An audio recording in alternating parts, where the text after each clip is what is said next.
또 합시다. 자, 5페이지 중간 화살표 밑에 예수님께서 벳세다 언덕에서 권고하시는 말씀을 거역하면 어떻게 되는가? 우리의 조상들은 에덴을 떠나 애굽으로 갔고 애굽을 떠나 시내스 나라에 이르러 모세가 전한 대로 회막을 짓고 율법을 따라 구름기둥과 불기둥의 보호를 받고 만나와 메추라기를 먹으면서 광야를 지났으나 다 죽었지 않았더라. 심지어 모세까지 가나안에 들어가지 못하였으면 직시하라고 말씀하신다. 지금 이제 이 말씀을 하시면 여러분들이 분명히 알으셔야 됩니다. 자, 민수기 20장을 볼까요? 구약성경 민수기 20장에 보면은 우리가 알고 있는 무리바 반석이라는 물이 없는 그곳에 이제 이르게 됩니다. 그때에 하나님이 모세에게 민수기 20장 8절 이렇게 말합니다. 지팡이를 가지고 내 형 아론과 함께 회중을 모으고 그들의 목전에서 너희의 반석에게 명령하여 물을 내라. 지팡이를 가지고 반석에게 명령해서 물을 내게 해라.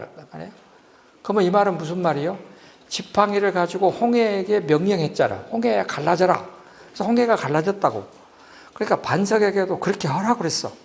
근데 모세가 어떻게 했겠습니까?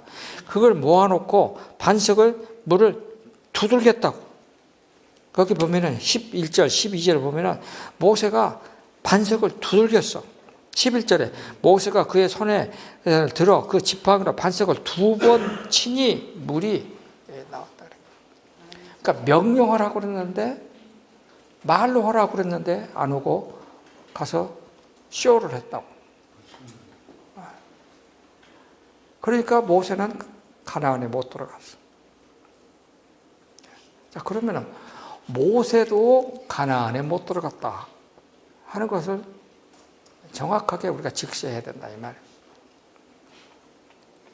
모세는 하나님으로부터 너는 가나안에 들어갈 수 없다는 청천벽력과 같은 말씀을 듣고 정신이 번쩍 들었다. 그리하여 모세가 하나님께 제가 가나안 입성을 앞둔 동포들에게 하나님 말씀을 다 기록하고 전하고 가르칠 때까지 생명을 연장시켜달라고 기도하고 허락받고 쓴 글들이 모세 오경으로 알려져 있을 뿐이다. 모세가 후배들에게 전하고 싶은 핵심은 무엇일까? 내가 모세가 되어봤습니다. 너희들 나처럼 되지 말아야 해. 내가 왜 가나안에 못 들어가게? 홍해의 순종이 잊었기 때문이야. 왜 기억하지 못했을까? 마음이 하나님으로부터 떠났기 때문이야. 왜 내 마음이 하나님을 떠났을까? 나도 사람들로부터 높임을 받으면서 나도 모르게 하나님쯤 되려고 했지 뭐야. 자, 출애굽기 11장 3절 보세요. 출애굽기 11장 3절.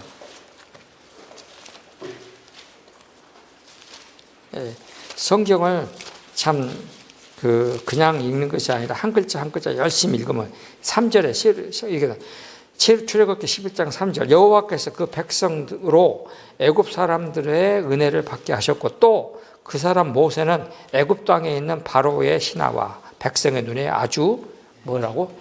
위대하게 보였다. 모세도 어느덧 뭐가 되고 있었느냐? 하나님 자리에 올라서 가고 있었습니다.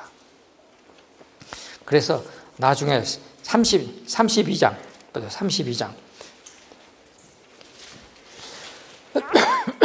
출애굽기 32장 32장에 보면은 그 7절 이제 금송아지를 만들었을 때 여호와께서 모세에게 이르시되 너는 내려가라 너가 애굽 땅에서 인도하여 낸 너의 백성이 부패하였도다. 하나님이 모세에게 참 진짜 무서운 말을 한 거야. 그러니까 출애굽 시작할 때는 모세가 바로 임금에 가서 뭐라고 말합니까? 내 백성을 보내라 하나님께서. 그래서 하나님이 my people이라고 했어. 그런데 이제는 금송아지를 만드니까 your people, 모세 너의 백성이라고 했어. 그 말은 하나님이 모세에게 뭐라고? 네가 내 자리에 앉았구나. 네가 하나님이구나. 지금 그 말을 하는 거야. 지금 그렇게 되는 거예요. 그러니까 지금 뭐 말은 안 했지만은 지금 요 말씀을 통해서 예수님은 유대주의 지도자들에게 너희들이 지금 내 자리에 앉았다. 지금 그 말씀을 하시는 거예요, 지금. 예. 나도 사람들에게 높임을 받으면서 나도 모르게 하나님 되려고 했지 뭐야. 너희들도 사람들의 칭찬으로 마음이 높아지면 큰일 나. 나처럼 되고 말걸. 사람들의 칭찬을 무섭게 여겨야 해. 의식하지도 못하는 사이에 하나님과 맞먹으라 할걸. 그럽니까? 안 그럽니까? 우리 다 그래. 이렇게 부탁하는 것입니다. 마음이 하나님을 잊고서 마음으로 하나님을 떠나지 않으려면 사람들로부터 신으로 대접받는 데 익숙해지지 않아야 하고, 또 마음이 교만하여 높아지지 않아야 한다. 마음이 교만하지 않으려면 다 알면서도 되지 않는 그것을 꼭 모세가 염려한 대로 먹어서 배부르고 아름다운 집을 짓고 거주하게 될 때에 그것들에게 마음을 주지 않는 것이다. 먹고 입고 마시고 배부른 것에 마음 주지 않는 것이다. 모세가 그토록 구원하고 또한 타일러 보았지만 유대인들은 바벨론 포로에서 귀환한 이후 사람들에게 할례라는 피부 조건으로 구별했고 예루살렘 성전 출입도 구별하고 차별하지 않았던가. 만민이 기도하는 집을 무너뜨리고 말하지 않았던가. 평화의 도시와 평등의 도시가 소요와 차별의 도시가 됨으로써 불화가 끊이지 않는 도시가 되지 않았던가. 유대인들은 육체적 할례로 피부에 낸 상처로 사람들을 구별하였고, 미국의 흑인들은 마틴 루터 킹 목사 시대의 피부색으로 구별받았지만 예수님이 시온산에서 흘리시는 피에 나의 옷을 씻어 흰옷을 입은 자에게는 피부색은 사라지고 되고 몸에 생긴 할례까지도 상처까지도 아물게 하신다. 또한 예수님은 공수표가 된 하나님의 의 소유자라는 차별 확인증을 무효로 하고 대신에 하나님을 아들을 믿는 자라는 확인증을 가지게 하신다. 이 확인증은 자기 안에 증거가 있다고 그랬어요. 이게 요한일서 5장 10절. 이거 여러분 마음속에, 목사님들은 특별히 이걸 굉장히 조심히 보세요. 예, 하나님의 아들을 믿는 자에게는 증거가 어디가 있느냐? 자기 안에 있다고 그랬어요. 다른 사람에게 있느냐? 자기 안에 있다고 그랬어요. 그러니까 여러분 가만히 생각해 보세요. 여러분들도 내가 예수님을 믿고 바뀌는구나. 누가 제일 먼저 압니까? 내가 알아. 제일 먼저 내가 알고, 그 다음에 내 옆에 사람이 알고, 그 다음에 내 친구들이 알고. 하나님께 영광을 돌리지 못한 에덴의 아담의 길을 무리와 반석에게 명령하여 물을 내라는 말씀을 어기고 지팡이로 반석을 2번 두들겨 하나님의 거룩함을 드러내지 못한 모세와 아론의 길을 따르지 말라는 것이다. 모세의 율법과 율법 해석에 기초한 유대주의는 시내산에 불과하므로 예수님께서는 이제 시내산을 떠나 요단을 건너 가나안이란 말이 무슨 뜻이라고요? 낮은 땅. 가나안이란 말은 원래 낮은 땅이란 뜻입니다. 시내산이라는 것은 부스러기 땅, 쓸모없는 땅, 미끄러운 땅 그런 뜻이에요. 그건 말 건너지 말고 그것으로 가나안에서 높은 곳 시온산. 시온이란 말은 높은 봉우리입니다. 가나안은 낮은 땅, 예루살렘으로 올라가고 그곳 시온에서 하나님의 아들이 흘리는 피에 옷을 씻어 거룩한 새 옷을 입으면 이삭이 아버지의 손에 죽었다가 다시 살아난 것처럼 다시 살아나게 된다고 말씀하신다. 제가 지금 이 말을 여러 개 하는 것은 시온에서 하나님의 아들이 흘린 피에 옷을 씻어 거룩한 새 옷을 입으면 이삭이 아버지의 손에 죽었다가 다시 살아난 것과 같다. 이 말의 기준은 어디에 있을까요? 이 말의 뜻은 어디에 있는 말을 내가 하는 것일까? 역대하 3장 1절에 보면은 솔로몬 때에 예루살렘 성전을 지을 때에 어디에 지었다고 그랬어요? 모리아산이라고 했어요. 그럼 모리아산이 무슨 산이요? 이삭을 바친 산이요. 그래서 지금 이렇게 쓴 겁니다. 모리아산입니다. 그러니까 예루살렘의 옛날 이름은, 아브라함 때 이름은 뭐예요? 모리아산이요. 바로 그곳에 아라우나의 타작마당이 있어가지고 다윗이 지은 죄를 사면받는 것이 또 바로 그 자리예요. 그 자리에 지금 솔로몬이 예루살렘 성전을 지은 것입니다. 자, 그래서 지금 그것을 다 함축적으로 지금 말하는 거예요. 다윗이 준비하고 솔로몬이 지은 예루살렘 성전은 무너졌고 포로 귀환 후 그 위에 수룹바벨은 성전을 새로 짓고 에스라의 개혁운동으로 말씀 회복의 길을 열었으나 곧바로 그들의 마음에 하나님의 말씀이 없고 오직 율법에 대한 랍비의 해석과 가르침만 무성하게 자라는 모습을 그들과 동시대를 살았던 선지자 말라기는 눈물로 지적합니다. 말라기서 2장 1절 2절 너희 제사장들아 만군의 여호와가 이르노라 너희가 만일 듣지 아니하며 마음에 두지 아니하며 내 이름을 영화롭게 하지 아니하면 내가 너희에게 저주를 내려 너희의 복을 저주하리라. 그러면 하나님의 이름을 영화롭게 하는 길은 딱 거기에 답이 나와 있습니다. 하나님은 뭐예요? 하나님의 말씀을 듣고 그 들은 말씀을 어디에 둔다? 마음에 두는 것. 이것이 하나님을 영화롭게 하는 길이다.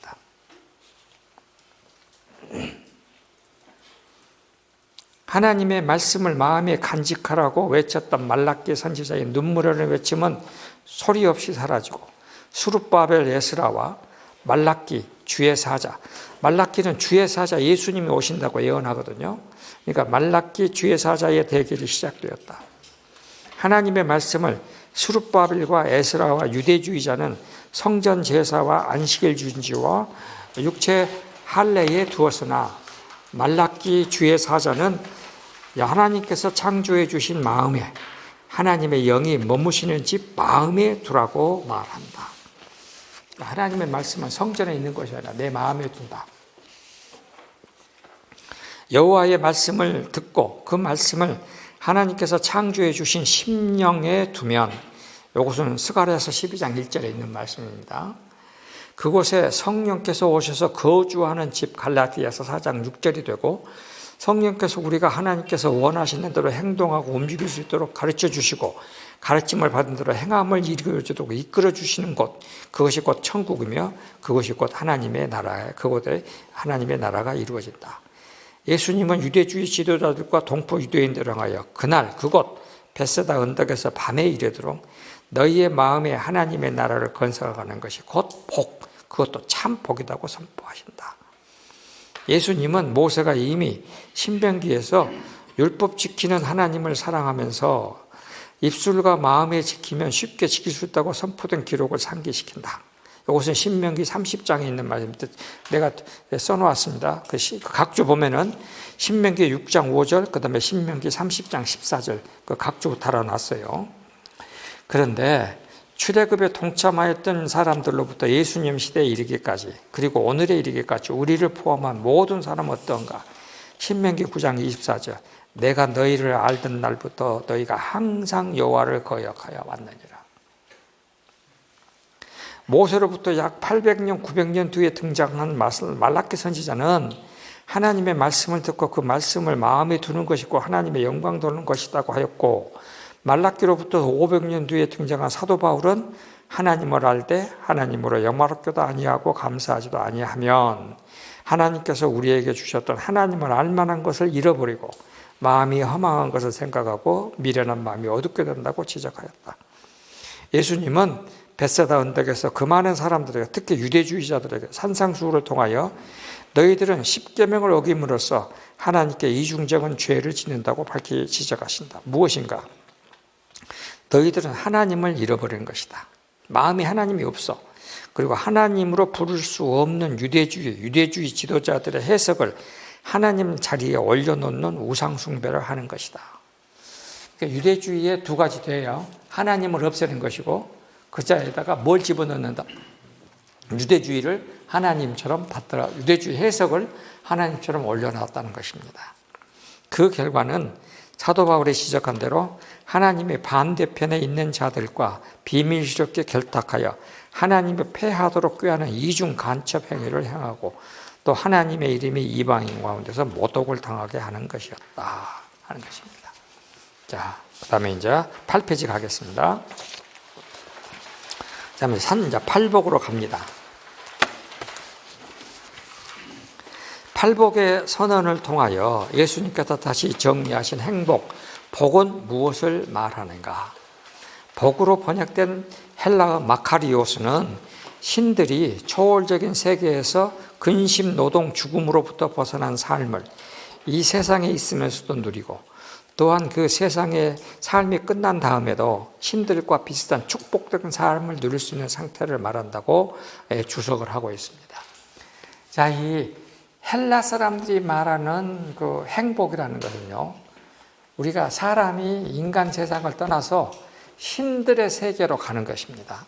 자, 그러니까 여러분들이 이제 소크라테스가 죽기 전에 뭐라고 말을 했냐면은, 소크라테스가 쓴 이 크리토라고 하는 대화편이 있습니다. 거기를 읽어보면 소크라테스가 이렇게 말해요. 자기가 이제 간수가 죽을 만큼의 이 약을 갖다 줍니다. 독약을 이제. 요걸 먹으면 죽는다. 요걸 먹어라. 그러니까 이제 소크라테스가 뭐라 하냐면은, 내가 지금 나 영혼의 세계로 돌아가는데 신에게 헌주하면 안 될까? 우리 이거 고시래. 그러니까 안 돼. 꼭 죽을 만큼만 담아놨으니까 이거 하면 안 돼. 그렇게 말을 합니다. 그러니까 소크라테스가 이제 그것을 딱 마시고 뭐라 그러느냐. 내가 지금 여기 인간 세계, 즉 혹은 물질 세계에 인간이라고 하는 틀 안에 나의 영적인 나가 있다. 영적인 나. 지금 감옥 살고 있다 이거예요. 그러면 죽음이라는 것은 뭐냐? 요 감옥이 없어져 가지고 내가 지금 영적인 본래의 세계로 되돌아가서 나의 신들의 세계에 있는 나의 파트너하고 이렇게 결합하는 신비적 연합을 이루는, 이건 나 축제의 날이다. 그래갖고 소크라테스는 기쁘게 이렇게 먹어. 그리고서 내 다리부터 감각이 없어진다 하면서 마지막에 죽는, 그것을 이야기해놓은 대화편이 크리토입니다. 그러니까 히랍 사람들이 생각하는 죽음이라고 하는 것은 영혼이 육체의 감옥에서 벗어나서 신들의 세계로 자유를 얻어서 되돌아가는 것을 그 사람들은 죽음을 그렇게 봤어요. 그런데 우리 기독교는 그게 아니요. 그러니까 이런 세계의 생각은 영혼 불멸이요. immortality야. 그러니까 영혼의 불멸이요. 근데 예수님은 뭐라고 말씀하셨어요? 육체를 죽이는 자를 두려워하지 말고 영혼까지 죽이는 자를 두려워하라. 그러니까 하나님은 이 영혼까지 죽일 수 있다 하고 말씀을 지금 하고 계시는 거예요. 성경에서는. 그러면은 이런 사고관에 젖어 있는 사람들, 이게 따지고 보면 불교도 이런 생각이에요. 우리 동양의, 우리 한국의 장자의 신선 사상도 다 이런 사상이에요. 왔다가 다시 돌아갔다가 다시 또 왔다가 돌아가고, 그러면 물질 세상은 이것은 악한 것이고 여기 영적인 세상은 선한 것이고 이렇게 생각을 합니다. 요 구도를 초기 기독교 이단들이 많이 가져와 갖고 또 기독교 사상을 설명할 때 많이 써먹었어요. 그래서 나중에 여러분들이 여기까지 할 필요, 요거 알면 이제 PhD 논문 써야 되니까 그건 하지 말고, 요거는 이제 여기까지 끝내. 더 이상은 말 안 해. 그러니까 이거는 굉장히 위험한 생각이다. 그러니까 많은 사람들, 우리 기독교인들도 내가 죽으면 육체의 옷을 벗고 하나님의 세계, 본래의 세계로 되돌아가는 것처럼 얘기를 많이 하는데 절대 그건 아니다. 우리 신선사상, 동양의 신선사상이요. 그건 아니다. 또 어떤 사람들은 우리가 금욕을 하고 금식을 하고 운동을 하고 이렇게 하면 500년, 600년 영원히 살 수 있다고 불멸 사상을 떠드는 사람도 있고, 가끔 유튜브에 보면은 중국에 250년 산 사람 이야기도 나오고 그래요. 그건 아니다. 성경은 지금 그걸 말하는 것입니다. 그래서 복이라는 것은, 그러면 이렇게 여기 가면은 신들의 세계에서 마시는 물이 뭐냐? 옛날에 여러분들이 많이 마신 음료수, 넥타가 신들이 마시는 음료수예요. 옛날에 우리 넥타라는 거 많이, 이런 것들, 그러니까 이런 것들이 다 그 히랍을 중심으로 했던 사람들의 그런 영적인 세상에 대한 얘기를 하고 있는 것입니다. 더 복잡해. 저기 들어가면 이제 그만해. 자, 두 번째 패러그래프. 성경은 구약 시대로부터 복을 어떻게 정리하여 왔는가? 아브라함은 갈대아에서 하란으로, 세겜으로, 이집트로 돌아다니면서 하나님께 단을 쌓고 제단에서 무릎을 꿇고 제물을 드리는 예배하는 모습을 보여주는 삶으로 일관하여 왔는데 이러한 삶의 태도를 복바라크라고 하였다. 자, 이 바라크 여러분 지난번에 늘 말했습니다. 지금 우리가 요르단인가 아니죠, 어디요? 아부다비인가 어디에 그때가 원자력 발전소 하나 지어줬죠. 거기 두바이인가? 거기 그 발전소 이름이 바라크요. 바라크. 그래서 이 바락은 음운 변하면은 버락 오바마도 같은 말이야. 다 바라크, 버락 다 같은 말이야. 자, 이러한 삶은 복이라고 했고, 이 복은 하나님께서 아브라함에게 찾아오셔서 부르시고 아브라함이 하나님께 응답하시는 만남과 교제를 통하여 하나님 플러스 아브라함의 관계를 새롭게 정립한 상태에서만 가능했다. 하나님께서는 참 복은 아담이 에덴에서 잃어버렸던 하나님과 아담의 관계를 하나님 아브라함의 관계로 새롭게 재정립하는 것이며, 이제는 하나님의 아들로 아브라함과 다윗의 자손으로 이 땅에 온 나 예수를 믿음으로써 하나님 플러스 아브라함 플러스 예수, 그 다음에 플러스 예수 믿는 나의 관계로 새롭게 재정립하는 것을 복이라고 말씀하신다. 이제 확실하게 됐습니다. 하나님, 아브라함 플러스 예수 믿는 나로의 관계가 재정립되는 것을 복이라고 하시면, 더욱이 너희들은 입으로 아브라함이 우리의 조상이라고 말하지만 예수님은 그렇게 말하는 것에 그치지 않고 아브라함이 여행했던 그대로 너희들은 하나님의 예배하는 복된 모습을 온 땅에 다니면서 보여주어야 한다고 말씀하는 것이다. 예수님께서 산상수훈의 앞머리에 팔복의 개념을 다 재정립하신 이유가 무엇일까? 예수님은 자신의 말씀을 듣는 자들에게, 특히 유대주의 지도자들을 향하여 무슨 말씀을 전하려고 하실까? 저는 속으로 이렇게 상상해 보았습니다. 우리 유대인들의 조상 아브라함은 하나님께 무릎 꿇고 예배하는 복된 삶을 살았고, 또 그 복된 삶을 이방인들 사이에 다니면서 나눠주는 삶을 살았던 고생들을 상기해 보자. 아브라함의 자손이라고 하려면 이제 여러분들도 유대주의를 따르는 삶으로 배부르고 등 따뜻하게 지내는 편한 삶을 하나님의 축복으로 여기지 말고 우리 조상 아브라함이 여행이라는 고생스러운 삶으로 하나님께 예배하는 모습을 본받아 이방의 모든 민족들에게 다니면서 아브라함의 삶 그대로 예배하는 모습을 보여주고 예배하는 자의 축복을 나눠주는 증언자의 삶을 사는 것이 옳을 일이다. 자, 이사야 43장 10절 보세요. 이사야 43장 10절. 유대인들이 받은 사명 중에 가장 큰 것입니다. 43장 10절 제가 읽습니다. 나 여호와가 말하노라. 너희는 나의 증인, 나의 종으로 택함을 받았으니 이는 너희가 나를 알고 믿으며 내가 그인 줄 깨닫게 하려 함이라. 나의 전에 지음을 받은 신임 나의 후손들이라. 나 외에 구원자가 없느니라. 12절 보면은 내가 알려주었으며 구원하였으며 보았고 너희 중에서 다른 신이 없었나니 그러므로 너희는 나의 증인이고 나는 하나님이라. 여호와의 말씀이니라. 유대인들을 선택하는 이유는 뭐냐? 하나님의 증인이 되는 백성으로 선택했다는 것입니다. 그러려면 밖에 나가야 되고 이방인들을 받아들여야 되고 차별이 없어야 되는데, 지금 유대주의는 계속해서 이방인들을 거절하고 차별하고 돌아다니면서 증언하는 삶을 살지를 안 했어요. 여러분 들어봤습니까? 유대주의 선교사 이름 들어봤어요? 예. 유대주의 선교사가 없어. 예. 세상에 다니면서 우리 유대주의적으로 살아야 된다고 말하는 선교사가 없다니까. 이것 보고 뭐라고 말하느냐? 구심적 선교라고 그래. 너희들 우리같이 복 받으려면 예루살렘으로 돌아와서 중심으로 돌아와서 우리가 하는 대로 할례도 행하고 뭣도 행하고 우리 하는 대로 되면 된다. 근데 진짜 증인의 삶은 뭐예요? 원심적 선교예요.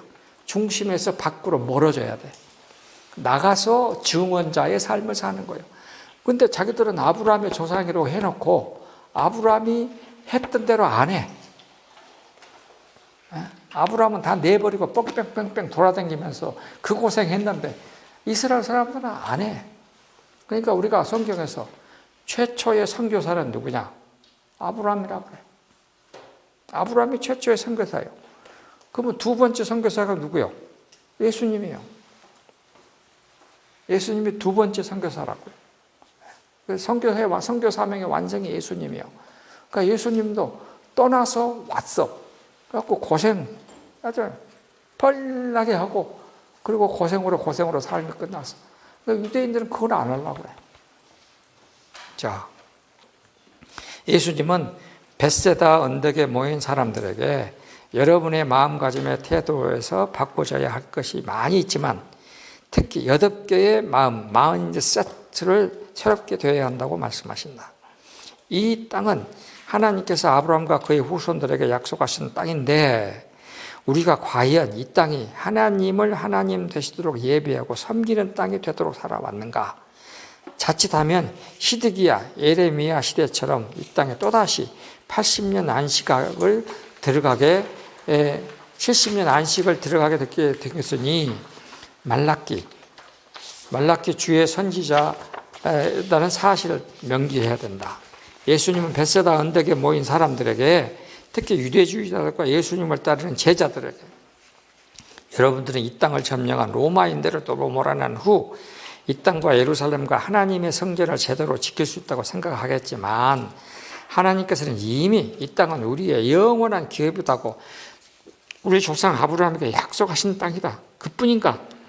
이 땅은 에스겔서 20장 6절 그날에 애굽 땅에서 인도하여 내어 그들을 위하여 찾아두었던 땅 곧 적박꿀이 흐르는 땅이요 모든 땅 중에 땅 아름다운 땅으로 내가 너희를 들어간다. 나는 이 말씀을 굉장히 은혜받아. 왜냐하면 예루살렘은 뭐냐면은 하나님이 찾아주신 땅이에요. 땅 중에 땅이요. 그리고 아주 아름다운 땅이에요.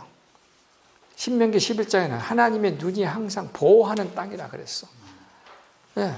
그런데 그 예루살렘을 지켜내려고 그렇게 난리렸죠. 그런데 분명히 하나님은 너희에게 이미 약속한 땅이니까 너희 것이다 그랬어. 네. 요즘에 저는 보면서 많이 생각을 합니다. 그래서 하나님께서 이 땅을 지키시는 방법은 예루살렘 성 시온에 주의 권능의 규율을 내보내셔서 원수들 중에 다스리게 하시고 이것이 예수님에 대한 예언입니다. 시편 110편 2절은 예수님에 대한 예언입니다. 아니 시편 110편이 아니고 시편 100편 아닌가? 맞아 110편. 예. 지금 여러분들에게 말하고 있고 장차 예루살렘에서 권능의 규를 세울 것을 믿으라고 말씀하시는 것이다. 예수님의 십자가를 말하는 겁니다.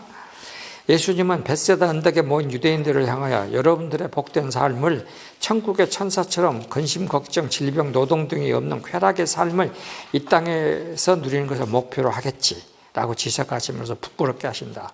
이에 예수님은 그 목표는 먼저 이 땅에서 아브라함의 삶을 산다는 조건이 충족된 후에 이루어지는 보상적 차원의 삶이지.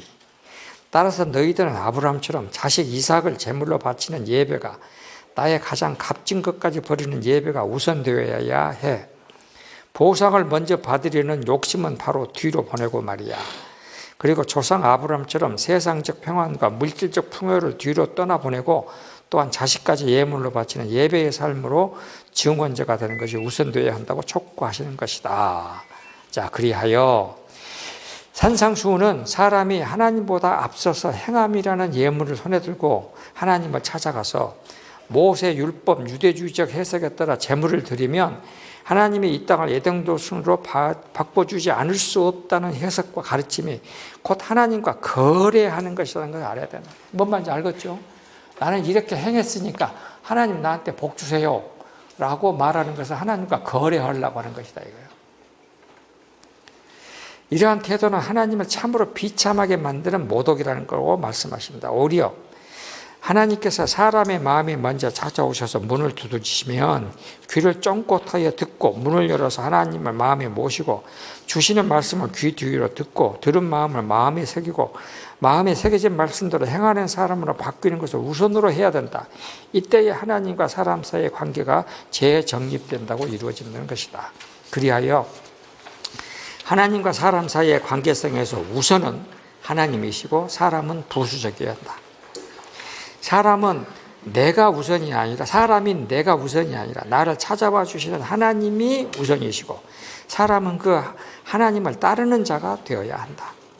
하나님은 먼저 손 내미시는 분이시고, 먼저 찾아와 주시는 분이시고, 먼저 주시는 분으로서 하나님은 항상 사람보다 앞서 선행적으로 행동하는 분이시고, 사람은 하나님께서 내미시는 손을 붙잡는 자가 되어야 된다.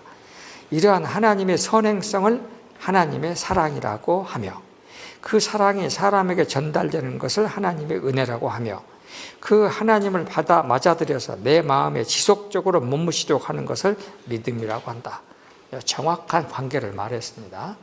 자, 하나님이 우리를 먼저 찾아와 주시는 것을 뭐라고? 사랑이라고 하고, 그 하나님의 사랑이 우리에게 전달되는 것을 은혜라고 하고, 그 사랑과 은혜를 내가 받아들이는 것이 뭐냐? 믿음으로 된다. 관계를 정확하게 했습니다.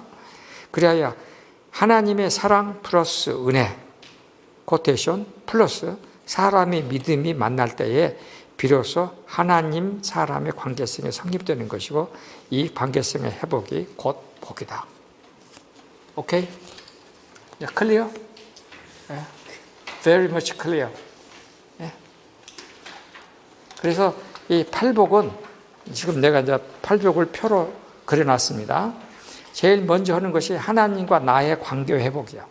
그것이 마태복음 5장 3절 심령이 가난한 자는 복이 있나니 천국이 저희 것이며, 5장 4절 애통하는 자는 복이 있나니 저희가 위로를 받을 것이요, 의에 줄이고 목마른 자는 배부를 것이요, 마음이 청결한 자는 하나님을 볼 것이요. 요 5, 3, 4, 6, 8이 하나님과 나의 관계의 정립이요. 근데 그것은 이미 신명기에서 6장 5절 하나님 사랑, 예수님은 하나님 사랑이라고 말씀했어. 그 다음에 이제 하나님과 나가 관계가 설립된 다음에 비로소 이웃을 만나는 거야. 이웃에게는 5절과 7절 온유한 자는 복이 있나니 저희가 땅을 차지할 것이요, 궁일이 여긴 자는 궁일의 여김을 받을 것이며 그랬어. 이렇게 해서 이렇게 이웃과의 관계가 이루어지면 하나님과 나 플러스 이웃이 되면 그것이 모여서 뭐가 되냐? 세계가 되는 거예요. 온 사회가 되는 것입니다. 그럼 사회에 나가서는 뭘 할 것이냐? 5장 9절 화평케 하는 자는 복이 있나니 하나님의 아들이 될 것이요. 그 다음에 5장 10절 11절 그렇게 하는 것이 힘들고 어려워. 화평케 하는 하나님의 세계를 만들기 위하여, 의를 위하여 박해받는 자, 예수님으로 말미암아 욕먹고 박해받고 거슬리는 말을 듣는 자가 복되도다 라고 하는 것입니다. 이렇게 복의 개념을 세 가지 관계로 해놨습니다. 자, 첫 번째는 뭐라고요? 하나님과 나. 그래서 5장 3, 4, 6, 8절 이렇게. 그래서 이것이 성립이 되면 플러스 이웃이 되는 거지. 그러면 이것은 5절, 7절. 그러면 이것이 다 한꺼번에 이루어지면 이것이 뭐가 되느냐? 사회, 세계. 그러면 세계에 나가서는 뭘 할 것이냐? 9절, 10절. 의를 위하여 핍박을 받고 내가 고통당하고 그러면서 그 사이에서 평화, 화평의 세계를 만들어가는 것이다. 이것이 뭐냐? 하나님의 나라다 이거예요. 이렇게 사는 것이 진짜 복받는 사람이다 하는 것입니다. 그래서 제일 먼저 출발은 뭐냐?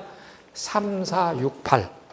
심령이 가난한 자, 애통하는 자, 그 다음에 뭐요? 의에 줄이고 목마른 자. 이렇게 되는 것입니다. 그래서 이제 요걸 이제 먼저 하는 것입니다. 자, 11페이지 갑니다. 예수님의 산상수훈의 팔복설교 구조를 그대로 받아들여서 사도 바울은 로마서를 써내려 간다. 이건 진짜 큰 깨달음이었어요. 옛날 로마서 공부할 때 여러분들에게 이걸 했는데 여러분들이 다 이해하고 계시는 건 몰라요. 그래서 11페이지는 그 부분에 대해서 말을 하고 있습니다. 그러니까 요거를 사도 바울은 여기까지를 뭐라고 말했느냐? 하나님께 엎드리는 예배라고 했어요. 하나님과 나와의 관계가 회복되는 거예요. 엎드려 하나님께 경배하는 예배예요.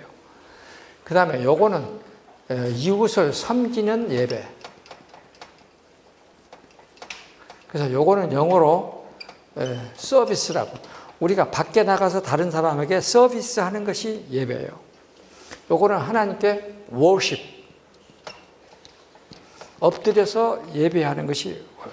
그러니까 이 하나님께 엎드리는 예배가 성립이 되면 그 다음에 나가서 우리가 이웃을 섬기고 사회를 섬기는 서비스의 예배까지 된다 이것입니다. 그래서 이것이 로마서 12장, 로마서 12장에서 16장까지고 이거는 로마서 1장에서 11장까지고 이렇게 구조가 가는 것입니다.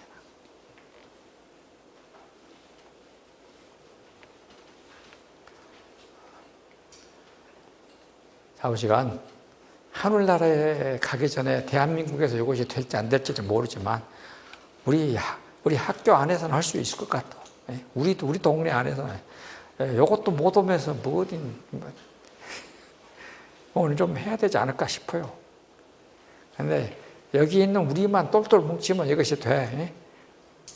아멘? 네. 보니까 안 될 것 같이 생각을 하는 것 같은데. 이게 됩니다. 네.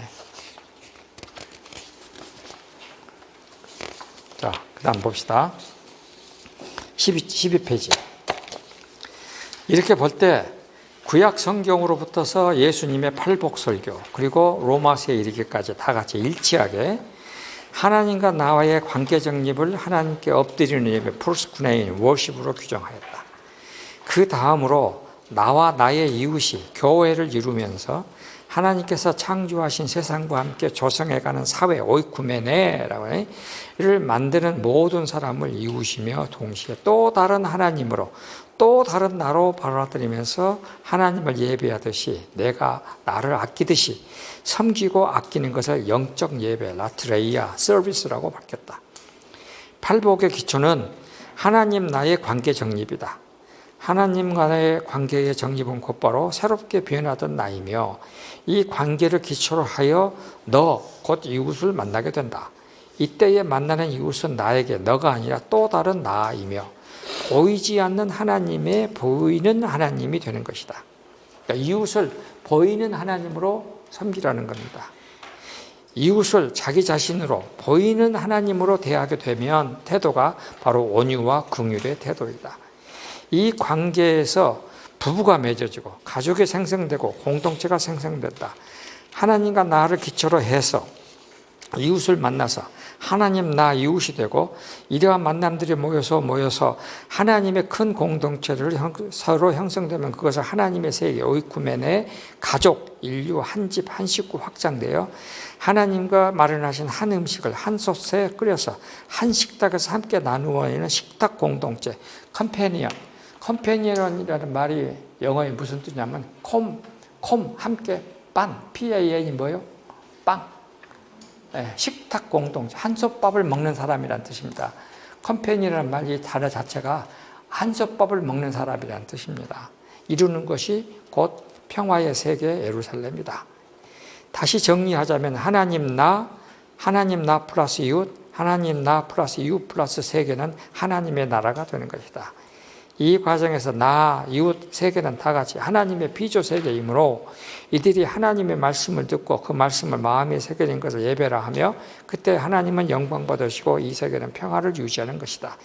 여기에서 예배의 능동적인 면과 수동적인 면을 구별하게 되는데 하나님은 베푸시는 분, 주시는 분, 준비해 주시는 분. 사람은 그것을 받아들여서 주어진 몫의 일을 성실하게 행한 다음에 성실한 행함의 열매를 하나님의 감사의 예물로 드리는 것이다. 이렇게 볼 때 진정한 예배자의 태도는 하나님은 하나님이시고 사람은 사람이라는 구별을 확실하게 짓는 것이다. 하나님께서 하시는 일과 사람이 해야 할 일을 구별하는 것이다. 예배는 이 구별점을 넘지 않는 태도를 확실하게 하는 것으로 출발한다. 하나님께서 아담과 하와를 부부로 만드셔서 에덴에 두고 경작하게 하시고 했던 것이 다 이것이었다 하는 얘기를 지금 하고 있습니다. 자, 그건 쭉 하고요.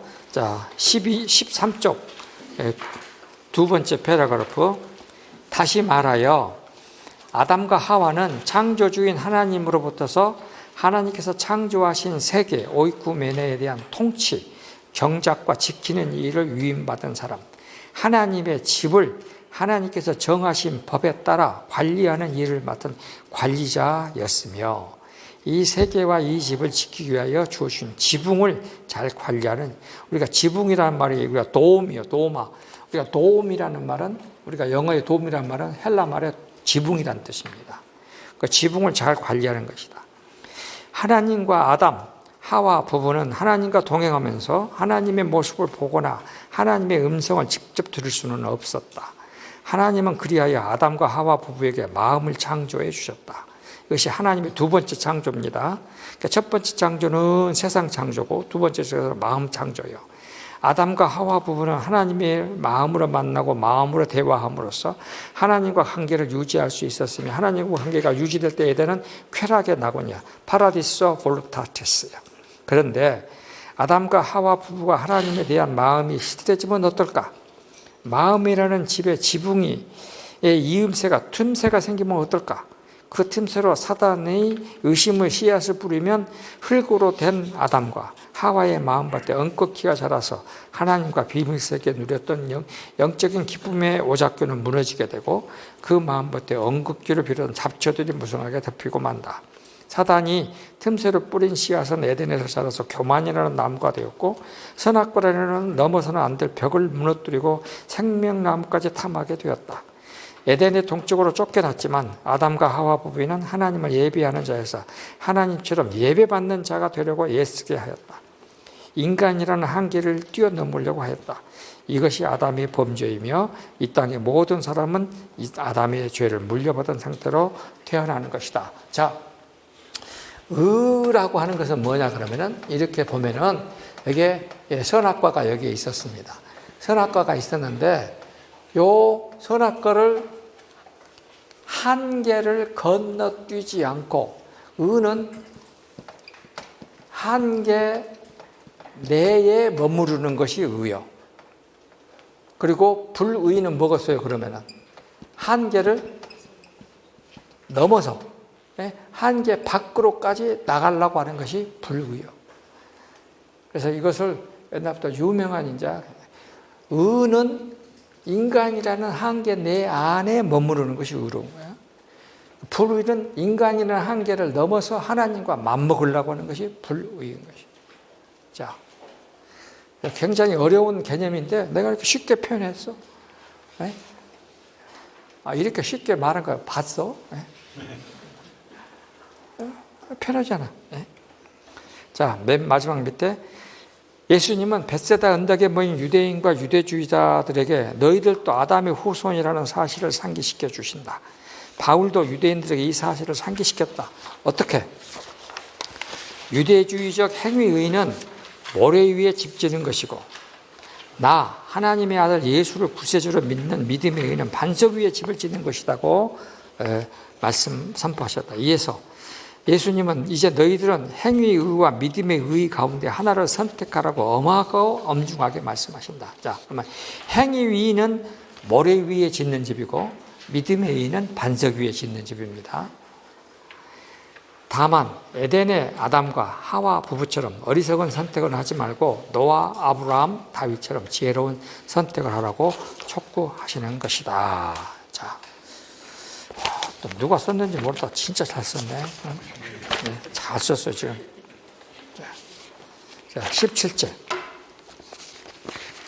그러면 이제 팔복으로 넘어옵니다. 하나님의 복음은 예수께서 풀어주신 올바른 해석과 짝을 이룸으로써 유대주의라는 감옥에 갇힌 사람들에게 심지어는 유대주의를 이끄는 지도자들에게도 자유라는 열쇠를 쥐어줌으로써 스스로 자물쇠를 열고 탈출하게 해주었다. 내가 이 말을 또 고쳐 쓰면서 참 많이 생각을 했습니다. 굉장히 어렵게 쓴 말입니다. 그러니까 예수님의 벳세바 언덕에서는 뭐냐면은 모세의 율법에 대한 올바른 해석을 열 수 있는 자유라는 열쇠를 손에 쥐어주는 거예요. 우리에게 손에 쥐어줬어요. 그런데 그 열쇠를 가지고 자물쇠를 여는 사람은 누구요? 나요. 내가 열어야 돼. 네. 지금 그 얘기를 하고 있는 것입니다. 그러니까 여러분들에게도 지금 다 이미 자유라는 열쇠는 손에 쥐어져 있어. 근데 그 나를 잠그고 있는 속박이라는 그 열쇠를 여는 것은 내가 해야 돼. 그것까지 도와주라고? 그건 아니야. 그건 내가 해야 돼. 열쇠를 돌려서 문을 여는 것은 내가 해야 돼. 오케이? 그래서 그런 의미에서 하나님은 우리에게 자유를 주셨고 자유우주를 존중하시는 것입니다. 그러니까 우리가 열쇠를 찾아서 손에다 쥐어주시는 것까지는 하나님이 하셔. 근데 우리도 하나님이 만들어준 피조물이니까 하나님의 심령을 가진 자니까 문을 돌리고 여는 것은 내가 해라. 그래서 여러분들은 우리 개신교 특별히 장로교에서 말하는 은혜라고 하는 말이 그냥 가만히 있으면 홍시감이 입에 떨어지는 것처럼 생각하는데 그건 아니다 이 말입니다. 은혜가 있고 은혜가 와서 지금 손에 열쇠는 쥐어졌어. 믿음으로 열쇠를 갖게 됐어요. 그러면 열쇠를 돌려서 문을 여는 것은 누가 해야 돼? 내가 해야 돼. 목사님들이 교회에서 굉장히 그쪽을 강조 많이 해. 자, 이렇게 해서 시내산의 모세와 벳세다 언덕의 새로운 모세로 서신 예수님은 복음의 시대로 가는 문을 활짝 열어 놓았다. 그 길로 걷는 것은 걸으려 하는 자의 몫이다. 걸으려 하는 자의 몫이다. 쇠사들도 끊어졌고 열쇠도 가졌고 문도 열렸다. 참빛과 생명의 길로 함께 걷자고 손을 내미시는 예수님의 손을 잡은 자들은 누구인가? 나머지는 여러분 집에 가서 읽어보세요. 자, 그리고 이제 벳세다 1, 2, 3, 4, 5는 읽어서 읽으시고 벳세다 언덕에 모였던 사람들은 다 같이 모세와 율법과 유대주의 지도자들의 해석과 가르침의 메인 사람이다. 지금 여기 여러분들이 몰라서 그러죠. 이 신약 성경의 사복음서에 나오는 굉장히 중요한 단어 두 개를 헬라어로 써놨습니다. 하나는 묶인다. 묶이다. 오늘 헬라 말로 이렇게 써요. 읽을 때는 영어로 읽을 때는 데오로 읽습니다. 여기서 푼다 할 때는 루오. 영어로는 이렇게 읽습니다. 아주 중요한 개념입니다. 그러니까 마태, 마가, 누가, 요한에 다 나오는 말이에요. 그러니까 예수님은 율법에 묶인 자를 십자가로서 풀었다 이런 뜻입니다. 자유롭게 하다, 루오. 이 두 단어가 아주 중요한 단어이기 때문에 내가 일부러 거기다 이제 써놓았습니다.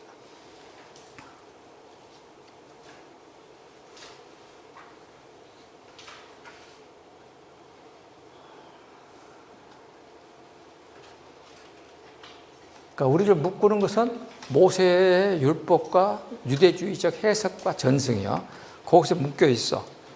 그런데 우리는 예수님의 십자가의 피로 그것을 푼다 할 때는 루어요. 믿음으로 믿으면 풀린다 하는 말입니다. 아주 중요한 개념입니다. 벳세다 언덕에서 예수님 앞에 모인 사람들은 배고프고 몸 아픈 사람들, 저분이 메시아일까 생각하는 사람들로 구성되어 있었다. 그들에게 모세는 흠잡을 수 없는 지도자다. 왜 그렇게 생각했을까? 등등. 자, 출애굽 40년 기간에 가장 많이 그러나 가장 오랫동안 배고픈 사람은 모세였다. 그는 하나님의 말씀을 받아서 백성들에게 먹이고 배부르게 하기 위해 호렙산에 오르고 내리기를 수차례 40일씩 식음을 전폐하고 배고픔도 수차례 겪으면서 하나님과 친구처럼 대면하여 대화를 나누었던 지도자였다. 그러한 모세의 인식으로 가득 찬 사람들 앞에 예수님은 나는 새로운 모세이다. 모세의 시대는 끝나고 나의 시대가 새롭게 시작한다고 외침으로써 사람들은 당신은 누구인데 보여줘봐. 보여줘봐. 한번 등의 증빙이 필요하다는 요구를 받으셨다. 지금까지 예수님은 갈릴리 일대와 여러 주변을 다니면서 병자를 낫게 하시고 귀신을 축출시켰지만 사람들은 그것보다 더 큰 것을 요구했다. 예수님은 바리새인들과 각종 논쟁을 통하여 여러 차례 모세가 아니라 나다라고 말하였음에도 사람들은 더 큰 것을 내놔봐라고 했다. 예수님은 갈릴리 벳세다 언덕에 그토록 많은 사람들에게 모세가 하늘에서 내리게 내한 만나와 메추라기라는 시대에는 끝났다고 말씀한다. 벳세다 언덕은 갈릴리 사역 기간의 마지막 완성의 순간이었다. 예수께서 모세에서 예수님에게로, 율법에서 복음으로, 모세의 지팡이에서 예수님의 십자가로, 만나와 메추라기에서 생명의 피로, 한 번 사자받은 성전 제사에서 영원토록 모두 저를 한꺼번에 다 사력받는 거룩한 피 흘리기를 위하여 예루살렘으로 가시는 예수님의 출정식 사표, 출사표였다. 아, 이거 참 삼국지를 열심히 읽었던 덕이요. 이것이 내가 삼국지 10번 읽었습니다. 그러니까 예수님은 갈릴리 메시지가 뭐예요? 지금 이제 출정식 출사표였다. 벳세다 언덕은 모세의 시대가 끝나고 예수님의 시대가 열리는 장소이고, 그곳에서 베푸신 오병이어는 만나에서 생명의 떡으로, 그것을 선포하신 말씀은 율법에서 복음으로의 전환을, 내 출발을 알리는 총포 소리와 뛰어 하는 총포 소리와 같았다. 이렇게 말합니다. 자, 뭐 어째 빨리빨리 나와야 되는데 안 나오네 지금. 자, 모세는 이집트의 왕자의 자리를 내놓고 목동으로 지내는 동안에, 가나안을 향하는 동안에 육체적으로 참으로 배고픈. 자, 이걸 보세요. 모세에게는 40법칙이 있습니다. 왕자로 40년, 목동으로 40년, 지도자로 40년. 그래서 모세는 120년 살았어. 그래서 모세에게는 40년 법칙이 있어. 40년 이집트의 왕자로 이집트 신을 섬기면서 살았어. 그 다음에 40년은 미디안 광야에서 약간 뒤틀린 수도 야훼를 섬겼어. 40년. 호렙산에서 참 하나님을 만나서 40년. 그래서 백성의 지도로 40년. 그러면 우리는 여기에서 여기로 직접 뛸 수 있느냐? 뭐 안 돼. 40년 동안 이집트의 파라오를 섬기는 태양신성의 아몬라, 태양신을 섬기는 이방신 섬기는 것에 익숙해졌던 나가 한꺼번에 안 없어져. 그러니까 하나님을 약간 비슷하게 섬기는 약간 그릇된, 지금 여러분들 그래. 괜찮아. 그러니까. 지금 가고 있는 길이요. 잘못됐다가 아니고 누구나 다 그렇게 해. 모세도 그래서 40년. 그렇게 해서 이거 뭐 어디로 가느냐? 여기 호렙산으로 가는 거예요, 지금. 여기는 미디안 산이야. 미디안에 있는 산. 여기는 호렙산이야. 호렙산에서 하나님을 만나면 40년 가나안 예루살렘 산으로 가는 것입니다. 그래서 40년 법칙이 있어. 한꺼번에 건너뛰기는 안 된다. 그래서 목사님들, 교인들이 조금 마음에 안 들어도 지금 요만큼 왔는갑다. 이렇게 봐줘. 나도 지금 여러분 봐주고 있어요. 나도 신학교 다닐 때 처음에 가서는 아주 빡빡하게 했어. 막 컨닝하면 잡기도 하고, 정학식 일주일 주기도 하고. 근데 한 10년 넘으니까 오지게 쓰면 그러겠냐 하고 대충 눈 감아 줬어. 지금은 이제 보지도 안 해. 못 본 채 해, 이제. 이렇게 되더라고. 자. 배고픈 사람이었다. 그러면 예수님은 하늘 보좌 내려시고 목수의 아들로 많은 사람이 목자로 33년의 긴 생을 떠가 많이 굶고 배고프고 목말랐다. 그래도 산에 올라 기도하실 때마다 예수님은 심령과 영혼에는 아버지 하나님의 말씀과 약속으로 채워지고 하나님을 뜻을 이루는 것이 나의 양식이라는 것을 삼으면서 배부름으로 지냈다. 그래서 모세가 저녁에는 메추라기로 출애굽한 사람들, 여러분들 이건 다 읽으면 그냥 알 수 있습니다. 자, 넘어갑니다. 그리고 19페이지. 그래서 예수님은 지금 오병이어를 먹는 사람들에게 썩을 양식을 위하여 일하지 말고 영생하도록 있는 양식을 위하여 일하라. 요한복음 6장 20절을 말씀 나처럼 그렇게 하라고 말씀하셨다. 그러나 벳세다 언덕에서 오병이어를 먹고 배불렀던 썩을 양식을 가버나움 회당으로 가서 오병이어에 대한 예수님의 가르침으로 참 양식과 음식으로 바꿔야 한다 하는 것입니다. 이게 이제 굉장히 중요한 메시지입니다. 그러니까 오병이어에서 를 벳세다 언덕에서 먹은 사람들은 뭐요? 노인들과 어린아이들은 여자들 빼놓고 5,000명. 그럼 한 2만, 10,000여 명 될 거라고. 아무리 못해도. 근데 그 중에서 베세다 회당으로 가서 말씀을 들은 사람, 회당이 기껏해봐야 한 20명밖에 안 되니까, 30명밖에 안 되니까, 기껏해야 4, 50명밖에 안 된다, 이 말이에요. 굉장히 중요한 지금 말을 하고 있습니다. 그러면, 이 베세다 가버나움 회당에서의 예수님의 가르침, 재해석을 들은 그거는 요한복음 6장이에요. 요한복음 6장을 지금 말하는 것입니다.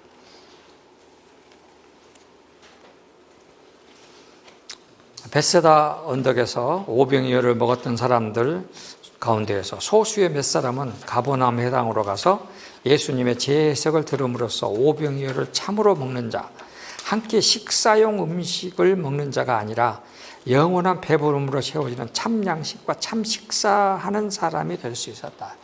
그렇죠. 왜냐하면 모세의 만나는 한 끼용 식사예요. 만나고 했잖아요. 한 끼. 그러니까 베세다에서 오병이어를 먹었던 사람은 한 끼 식사를 했던 것뿐이야. 근데 가버나움에 가서 예수님의 재해석을 읽으면 영원히 배부르는 참 양식, 참 만나를 먹는 거야. 그러니까 꼭 가버나움으로 가셔야 돼. 지금 여러분들에게 그 말을 하는 것입니다. 그러니까 목사님들은 설교 제목 지금 찾은 거야. 베세다 언덕으로 끝나지 말고 어디까지 가자? 가버나움 회당으로 가자. 설교 제목 가버나움 회당으로 갑시다. 설교 나왔어요. 이제. 나 예수는 너희들이 베세다 언덕에서 먹었던 떡과 물고기가 모세의 기도를 들으시고 하나님이 내려주시는 메추라기가 만나에 그치지 않기를 바라는 마음이야. 왜? 모세의 메추라기와 만나를 먹었던 우리 주당들은 다 죽었지 않아? 그렇듯이 베세다 언덕에서 떡과 물고기를 배불리고 이만하면 됐지 하면서 떠난 사람들은 다 죽었겠지. 그것은 한 끼분의 만나에 불과하지. 그러나 이곳 가버나움 회당에서 오병이어에 대한 나의 해석을 듣고 믿고 그 마음에 나의 말씀으로 가득 채우는 너희들이야말로 영적인 배부름을 누리는 자들이지. 나 예수는 일회용 만나와 메추라기로 너희들에게 한 끼 식사상을 차려주는 육체의 어머니가 아니야. 너희들은 나에게 배고픔을 한 번 만족하게 해결하기 위해 찾아오지는 않았겠지. 그래, 나 예수는 너희들의 영혼의 배고픔을 영원토록 배부르게 해주는 참 양심의 참 음료야. 공급하는 생명의 어머니야. 그래서 나 예수는 너희의 영혼의 배고픔을 해결해주는 신령한 빵과 포도주를 늘 먹여주는 영적인 어머니야. 그러니까 어머니니까 내가 어머니라는 단어를 일부러 썼습니다. 베세다 언덕에서 오병이어를 먹고 배불렀던 사람들은 썩어 없어져야 했던 만나와 같은 모세의 율법의 대오, 메인 사람들이었지만 가버나움 회당에서 예수님의 말씀을 가르침을 받았던 사람들은 새로운 눈을 가진 율법으로부터 노임을 받아 루오, 자유와 해방을 누리게 된 사람들이다. 가버나움 회당까지 찾아왔던 사람들 가운데 육체적 배고픔을 다시 한번 해결할 수 있는 또 다른 오병이어를 기대하였던 사람들은 예수님의 말씀과 해석이 어렵다, 재미없다, 수군거리면서 분위기를 흐리게 하다가 떴다. 그때 예수님은 베드로에게 너희들도 가르치냐고 물으셨다. 베드로는 깜짝 놀라서 주여 생명의 말씀이 주께 있으면 우리가 누구에게로 가오리까? 라고 대답하였다. 오병이어는 육적인 만나가 아니라 영적인 만나, 생명의 말씀이었고 이고 일 것이고 이고 일 것이다. 망이었고 이고 일 것이다. 그 어느 누구도 줄 수 없고 다만 예수님께서만 만나 주실 수 있는 새 만나, 새 말씀이고 자, 가자 베세다 언덕으로 가버나움 회당으로 그렇게 말을 했습니다. 자, 그러면 이제 팔복 시간이 많이 됐네. 자, 팔복 설교인데 제가 그 20페이지에서 하고자 했던 말은 이것입니다. 무슨 얘기냐면은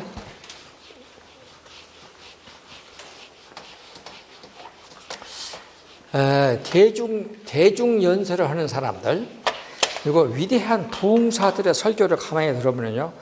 문장 구조가 전부 다 1형식하고 2형식이에요. 3형식, 4형식, 5형식 아니에요. 1형식, 2형식. 아주 간단해. 명확해. 그러니까 예수님은 심령이 가난한 자는 복이 있나니 천국이 저희 것이다. 자, 이렇게 했어요. 그러면은 심령이 가난한 자에게는 우리말로는 이렇게 됐지만 심령은 주어요. 이거는